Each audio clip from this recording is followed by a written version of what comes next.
Defence expo में PM Modi ने बनासकांठा में बनने वाले डीसा एयरबेस का वर्चुअली शिलान्यास भी किया। इस मौके पर पीएम मोदी ने आरोप लगाया कि इस एयरबेस को पिछली सरकारों ने कई सालों तक लटकाए रखा था।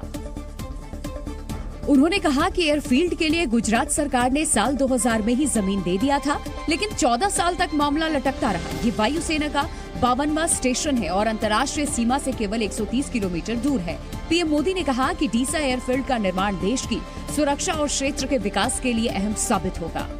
अगर हमारे फोर्सेस, विशेषकर हमारी वायुसेना दिशा में होगी तो हम पश्चिमी सीमा पर किसी भी दुस्साहस का और बेहतर ढंग से जवाब दे पाएंगे। देश की रक्षा से जुड़ी व्यवस्थाओं को सदैव सशक्त। पीएम ने कहा कि जिस बनासकांठा ने अपनी पहचान सौर्य शक्ति के रूप में बनाई थी, अब वही वायु शक्ति का भी केंद्र बनेगा। हरियाणा के गुरुग्राम के इफ्को चौक के पास एक लावारिस सूटकेस में शव मिलने से हड़कंप मच गया। पुलिस के मुताबिक ये सूटकेस 2 दिन पहले मिला था और बताया ये गया कि महिला के पति ने ही हत्या करके महिला के शव को सूटकेस में भर करके फेंक दिया था, जिसे कुछ लोगों ने इफ्को चौक के पास सड़क किनारे देखा तो पुलिस को इसकी जानकारी दी। पुलिस ने मामले की जांच शुरू की तो शक की सुई महिला के पति पर जाकर अटक गई। पुलिस ने जब महिला के पति से सख्ती से पूछताछ की तो उसने अपना जुर्म कबूल कर लिया। आरोपी राहुल ने बताया कि घरेलू झगड़े की वजह से उसने अपनी पत्नी की हत्या की है, जिसके बाद उसने एक सूटकेस खरीदा और पत्नी की लाश उसमें रख दी। इसके बाद ई रिक्शा से वो इफ्को चौक पहुंचा और सूटकेस को झाड़ियों में फेंककर फरार हो गया। महिला के शव की पोस्टमार्टम रिपोर्ट में खुलासा हुआ कि उसकी हत्या गला दबाकर की गई थी। यहाँ पे इसलिए उसने फेंका था कि शायद उसकी पहचान नहीं होगी और तो बच पाएगा। पुलिस की पूछताछ में आरोपी ने बताया कि उसने लव मैरिज की थी, लेकिन लगातार बढ़ते झगड़ों की वजह से उसने अपनी पत्नी की हत्या कर दी। पेरू के कुस्को में धधकती आग को कुछ लोग जान जोखिम में डाल करके बुझाते नजर आए। ये आग पेरू के कुस्को इलाके के जंगलों में दहक रही है, जिससे स्थानीय लोग किसी तरीके से काबू करने की कोशिश करते दिखाई दिए। इस दौरान पूरे इलाके में धुएं की मोटी परत छा गई। वहां सिर्फ आग की तेज लपटें और धुएं का गुब्बार नजर आ रहा था। स्थानीय लोग इस भीषण आग को कपड़ों की मदद से बुझाने की कोशिश करते दिखे, जबकि दहकते जंगलों के बीच से लामा जैसे दिखने वाले जानवर विक्यूना भी जान बचाने के लिए इधर उधर भागते नजर आए। जंगलों के इस आग में अब तक 15 विक्यूना मारे जा चुके हैं। कुछ पक्षी भी इस आग का शिकार हुए हैं। Tenemos en total 333 incendios forestales al día de hoy, más de 30.000 hectáreas siniestradas y con ellos ecosistemas। क्यूस्को में ये आग उस इलाके में फैल रही है जहां पोमा कंची नेचुरल रिजर्व भी है। नेचुरल रिजर्व का 90% हिस्सा जंगलों की आग से बुरी तरह प्रभावित हुआ है और वहां रहने वाले जानवरों के लिए भी ये आग एक बड़ा खतरा साबित हो रही है। संयुक्त राष्ट्र में भारत और अमेरिका लश्कर-ए तैयबा के खूंखार आतंकी शाहिद महमूद को ग्लोबल टेररिस्ट घोषित करने का प्रस्ताव लेकर आए थे, जिसका चीन ने एक बार फिर से विरोध किया। और सबसे पहले आपको दिखाते हैं शाहिद महमूद की टेरर फाइल्स क्या है। दरअसल अमेरिकी ट्रेजरी विभाग के मुताबिक आतंकी शाहिद महमूद लश्कर-ए तैयबा का लीडर है और शाहिद महमूद पाकिस्तान के कराची से ऑपरेट होने वाले इस आतंकी संगठन से साल 2007 से जुड़ा हुआ है। जून 2015 से जून 2016 तक महमूद लश्कर-ए तैयबा को फंड देने वाले संगठन फलाए इंसानियत फाउंडेशन का वाइस चेयरमैन भी रह चुका है, जबकि 2014 में वो फलाए इंसानियत फाउंडेशन का लीडर था। शाहिद महमूद अगस्त 2013 में लश्कर-ए तैयबा के पब्लिकेशन विंग मेंबर के तौर पर जुड़ा था।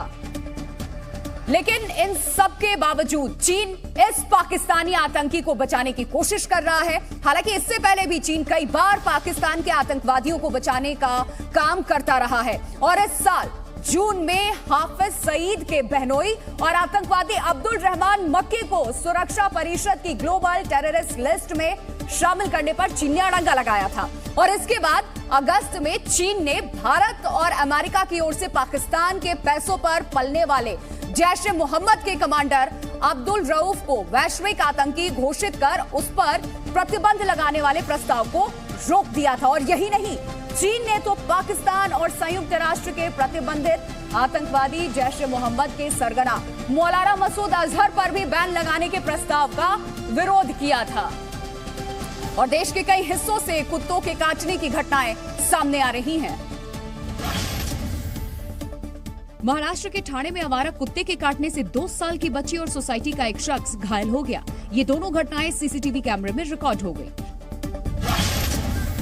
शोपिया में आतंकी हमले में मारे गए 2 मजदूरों के शव कन्नौज में उनके पैतृक गांव लाए गए। इस दौरान गांव के कई लोग काफिले के साथ चलते नजर आए। आने वाले त्योहारों को देखते हुए नोएडा पुलिस ने सुरक्षा व्यवस्था चाक चौबंद कर दी है। बाजारों में पहुंच रही भीड़ को देखते हुए नोएडा पुलिस के 300 पुलिसकर्मी बाजारों में तैनात होंगे। हरियाणा के रोहतक में नशा कारोबारियों के खिलाफ बड़ी कार्रवाई की गई। प्रशासन ने बुलडोजर कार्रवाई करते हुए नशा तस्करों की अवैध संपत्ति को जमींदोज किया। उत्तर कोरिया के परमाणु परीक्षणों के बीच अमेरिका और दक्षिण कोरिया का संयुक्त सैन्य अभ्यास जारी है। इस युद्ध अभ्यास में दोनों देशों की सेनाओं के कई टैंक और लड़ाकू हेलीकॉप्टर शामिल हैं। मल्लिकार्जुन खड़गे देश के सबसे पुराने सियासी दल कांग्रेस के नए अध्यक्ष चुन लिए गए। एक तरफा मुकाबले में खड़गे ने शशि थरूर को हरा दिया। खड़गे से पहले राजस्थान के मुख्यमंत्री अशोक गहलोत को पार्टी ने अध्यक्ष पद के लिए मैदान में उतारने की तैयारी की थी, लेकिन नामांकन के एक दिन पहले मैदान में उतरे खड़गे की जीत की खुशबू नतीजों से पहले ही आने लगी। कांग्रेस दफ्तर में ढोल नगाड़े बजने लगे। ये सिलसिला शुरू हुआ तो जश्न में पटाखों की धमक भी सुनाई देने लगी और फिर मुंह मीठा कराने का सिलसिला भी शुरू हो गया। ढोल, पटाखे, मिठाई और नारेबाजी यानी जश्न का कंप्लीट पैकेज। इन्हीं तस्वीरों के बीच में कांग्रेस के नए अध्यक्ष के लिए 2 दिन पहले हुए चुनाव के नतीजे आ गए, जिसके मुताबिक मल्लिकार्जुन खड़गे को 7,897 वोट मिले, जबकि उनके खिलाफ मैदान में उतरे शशि थरूर को महज 1,072 वोट मिले। डाले गए वोट में 416 अमान्य हो गए। कांग्रेस अध्यक्ष पद के लिए हुए चुनाव में कुल 9,385 डेलीगेट्स ने वोट डाले थे। नतीजों के बाद तो कांग्रेस दफ्तर पर पहुंचे कार्यकर्ताओं का जोश कुलांचे मारने लगा और कई कार्यकर्ता ढोलक की थाप पर हाथ पांव फेंककर नाचते नजर आए। वैसे तो चुनाव नतीजों के आने से पहले ही मल्लिकार्जुन खड़गे को जीत का दावेदार यानी कि अगला अध्यक्ष मान लिया गया था, लेकिन आधिकारिक रूप से इसका ऐलान होने के बाद कार्यकर्ताओं के साथ ही नेताओं में उनके समर्थन में नारेबाजी और बयानबाजी की भी होड़ लग गई है। लेकिन उम्मीद के मुताबिक नतीजे आने के बावजूद खड़गे ने अपने ऊपर संयम बनाए रखा और कुछ देर बाद ही अपनी बात विस्तार से रखने का भरोसा दिया। 4 बजे 4 to 4:30 के बीच में मैं प्रेस कॉन्फ्रेंस करके बोलूंगा मैं आपको सबको। नतीजे आने से पहले कांग्रेस दफ्तर पर जो भीड़ उमड़ी थी वो नतीजों के बाद और बढ़ गई और इसके साथ ही शुरू हो गया जुबानी बधाइयों का तांता। सोनिया जी के आशीर्वाद से, उनके मार्गदर्शन में आज कांग्रेस ने अपना नया अध्यक्ष चुना है। आप भले अध्यक्ष नहीं रही, लेकिन हमारे दिल में हमेशा हमेशा हमारी सोनिया गांधी और राहुल गांधी हमेशा हमारे दिल में हमारे अध्यक्ष बन के रहेंगे। खड़गे को बधाई देने वाले ज्यादातर नेता इस मौके पर भी गांधी परिवार का नाम लेना नहीं भूले, लेकिन खुद सोनिया गांधी कांग्रेस महासचिव और बेटी प्रियंका के साथ पार्टी के नवनिर्वाचित अध्यक्ष को बधाई देने के लिए उनके घर पहुंच गई। तो एक तरफ कांग्रेस को नया अध्यक्ष मिला तो पार्टी के कार्यकर्ताओं में नया जोश भी नजर आने लगा। वहीं दूसरी तरफ वोटों की गिनती शुरू होते ही मतपेटियों के साथ ही विवाद का नया पिटारा भी खुल गया, जिसका अंदेशा काउंटिंग की तैयारियों के साथ ही कई लोगों को था। देश भर में कांग्रेस दफ्तर में जमा मतपेटियों से जब खड़गे के पक्ष में एक तरफा वोट निकले तो धीरे से एक चिट्ठी की चर्चा शुरू हो गई।